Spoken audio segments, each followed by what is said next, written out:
Merci, Madame la Présidente. Chers collègues, c'est avec une profonde émotion et un sincère respect que je prends la parole aujourd'hui pour intervenir sur l'enquête numéro 5 afin d'attirer l'attention du Sénat sur la vie et l'héritage de la docteure Jane Goodall. Je tiens à remercier mon ami le sénateur Klein de nous avoir initialement invités à considérer son parcours remarquable. Aujourd'hui, je souhaite non seulement rappeler les réalisations de la docteure Goodall, mais aussi de mettre l'accent sur l'exemple qu'elle nous laisse et sur la manière dont, par des actions concrètes, nous pouvons honorer sa mémoire. La docteure Goodall a fait bien plus que d'étudier des chimpanzés. Elle a transformé le paysage moral de la science. Lorsqu'elle est arrivée à Gombe en 1960, sans formation scientifique formelle, peu auraient pu prévoir qu'elle redéfinirait toute une discipline. Pourtant, c'est exactement ce qu'elle a fait. À une époque où les animaux étaient désignés par des chiffres, par des numéros, elle a choisi de leur donner des noms. David Greybeard, Flo, Fifi, ce qui semblait être un petit geste est devenu une réalité révolutionnaire. En les nommant, elle a affirmé leur individualité. Elle a remis en question l'idée selon laquelle l'objectivité scientifique exigeait une distance émotionnelle des autres êtres sur cette planète Terre. Elle a démontré que la rigueur scientifique et la compassion ne sont pas opposées. Elles sont même des alliés. Les scientifiques ont été surpris par ces pratiques. C'est la première fois. On n'a jamais nommé nos sujets d'études. Pourtant, et je suis certaine que vous vous reconnaissez là-dessus, on donne des noms à tous nos animaux à la maison. J'en ai 2 chats, et chacune a ses personnalités, et chacune a ses préférences. Une m'aime beaucoup, l'autre m'évite. Les scientifiques ont été surpris par sa pratique. Pourtant, comme je dis, nous sommes très habitués, même on donne des noms à des arbres, à des fleurs, à des plantes. J'ai une collection de 50 orchidées à la maison et je leur donne des noms. La plus vieille de mes orchidées a 38 ans. Pouvez-vous imaginer ça? Certaine que vous en avez des enfants de cet âge-là. Her discoveries that chimpanzees use tools, express emotions, maintain social bonds, and transmit culture forced humanity to reconsider its place in the natural world. When informed of her findings, Louise Leakey famously told her that we must now redefine tool, redefine human, or accept chimpanzees as humans. That moment symbolized a profound shift. The boundary we had drawn between ourselves and the rest of life was far thinner than we had imagined. But her greatest contribution may not have been scientific. As you can see, it was ethical, it was moral. Jane Goodall reminded us that we are not separate from nature. We are a part of this. This idea, simple yet transformative, is the foundation of environmental responsibility.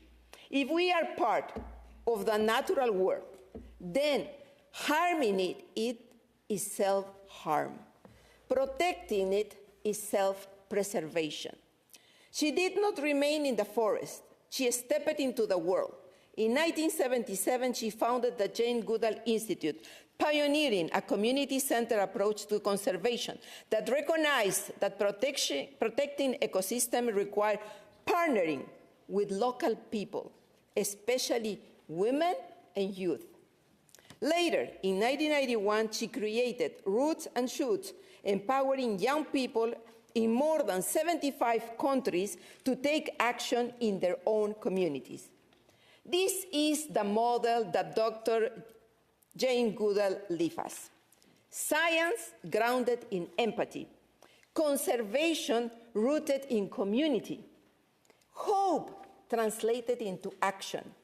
Colleagues, we must ask ourselves, what does it mean to honor such a legacy in this specific in our own chamber? It cannot mean words, only words. It must mean something more concrete in actions. Jane Goodall believed that small actions multiplied millions of times create transformative change.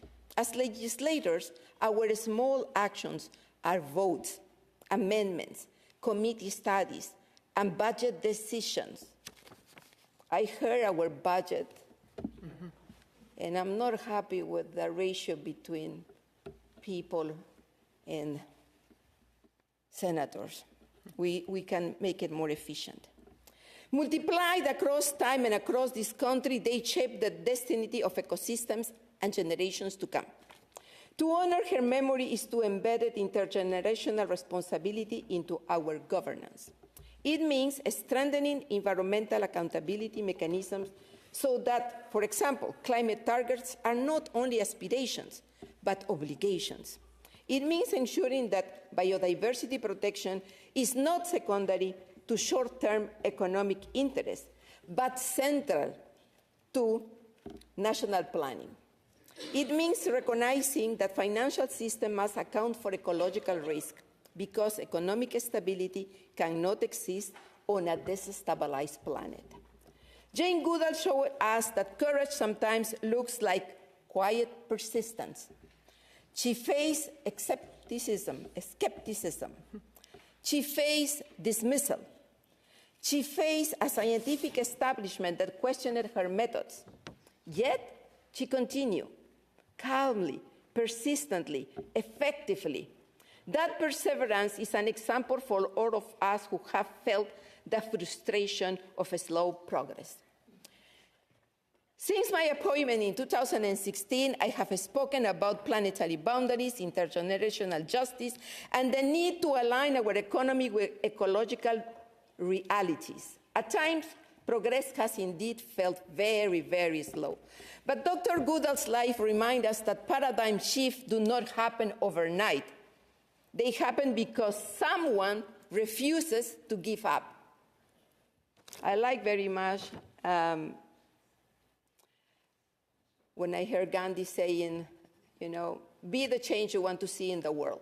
For me, it's a principle that should guide us, all of us.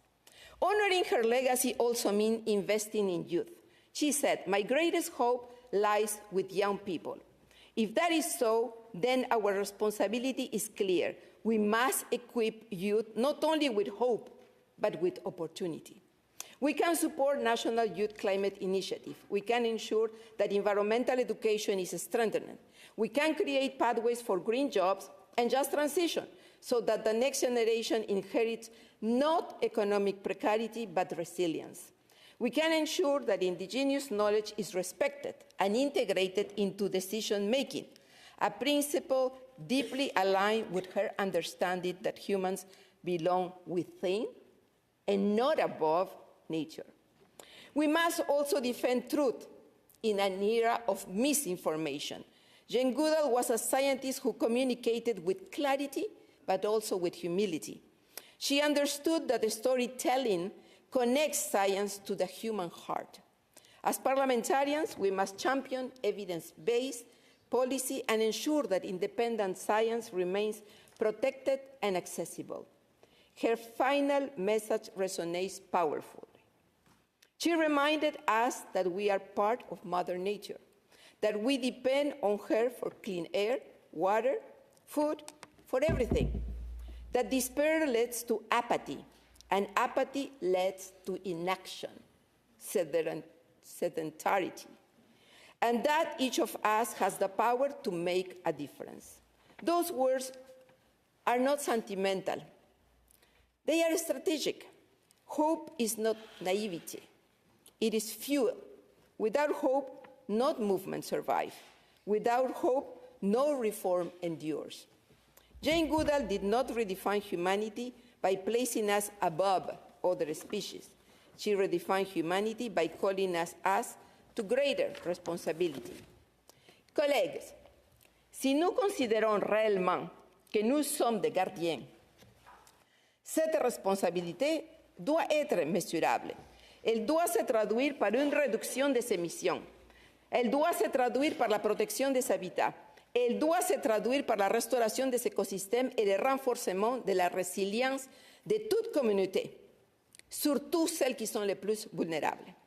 Elle doit se refléter dans des budgets qui financent la prévention plutôt que la gestion des catastrophes. Elle doit s'incarner dans des lois qui protègent la biodiversité, non seulement pour son utilité, mais aussi pour sa valeur intrinsèque. Nous lui rendons hommage, non pas par admiration de son courage, mais en exerçant le nôtre.